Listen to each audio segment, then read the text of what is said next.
நாகை மாவட்டம் கீழையூர் காத்தாயி அம்மனின் அருள் அடியவர்கள் அனைவருக்கும் வணக்கம்.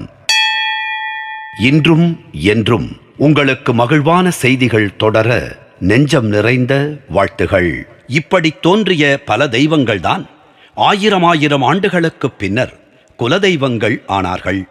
முன்னர் நாம் குறிப்பிட்டதை போல பரந்த நிலத்திலிருந்த மக்களை வழிநடத்தவும் பாதுகாக்கவும் பெரிய அளவிலான தெய்வப் படை அவசியமானது மட்டுமல்ல, அவர்களை பல குழுக்களாக பிரித்து வைப்பதும் ஒவ்வொரு தெய்வத்திற்கும் தனித்தனி நிலப்பகுதிகள் ஒதுக்கப்பட வேண்டியதும் அவசியம் ஆயிற்று.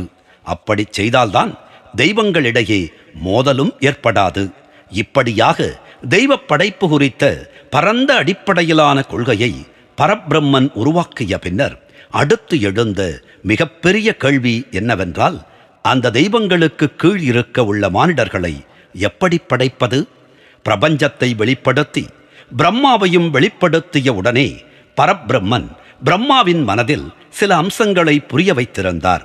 அவை என்னவென்றால், தான் படைத்த பிரபஞ்சத்தின் அளவு, அதன் தோற்றம், அதில் பிறக்க வேண்டிய ஆன்மாக்களின் எண்ணிக்கை, பூமியில் தோன்ற உள்ளவற்றில் மானிடர்கள் எத்தனை, மற்ற ஜீவராசிகள் எத்தனை இருக்கும், ஆன்மாக்கள் எவ்வாறு மேலும் மேலும் ஆன்மாக்களை உருவாக்கும், குறிப்பிட்ட எண்ணிக்கையிலான ஆன்மாக்கள் படைக்கப்பட்ட பிறகு அவை எவ்வாறு, யாரால், எந்தெந்த நிலையில் பாதுகாக்கப்படும், யாரால் எப்படி அழிக்கப்படும் போன்ற அனைத்து அம்சங்களையும் பிரம்மாவின் மனதில் புதைத்து வைத்தார்.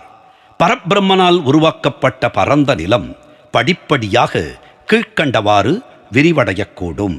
பரந்த நிலமும் கடலும் வெளியாகும். பிரதான மூல தெய்வங்கள் வெளியாவார்கள். பல 2ஆம் நிலை, 3வது நிலை, 4வது நிலை மற்றும் 5வது நிலை தெய்வங்கள் எப்போது தோன்ற வேண்டும் என நிர்ணயிக்கப்படும். பிரம்மா செயல்படுத்த துவங்குவார். பிரம்மா 4 நிலைகளில் சத்தியயுகம், திரேதாயுகம், துவாபர யுகம் மற்றும் கலியுகம் என பூமியின் பரிணாம வளர்ச்சியை செயல்படுத்த திட்டமிடுவார். நாகை மாவட்டம் கீழையூர் காத்தாயி அம்மனின் திருப்பாதங்களை வணங்குவோம். அவள் அணைப்பில் இருக்கும் குழந்தையாய் நாமும் இருப்போம். நாகை மாவட்டம் கீழையூர் காத்தாயி அம்மன் நம்மை காத்து அருளுவாள். நன்றி, வணக்கம்.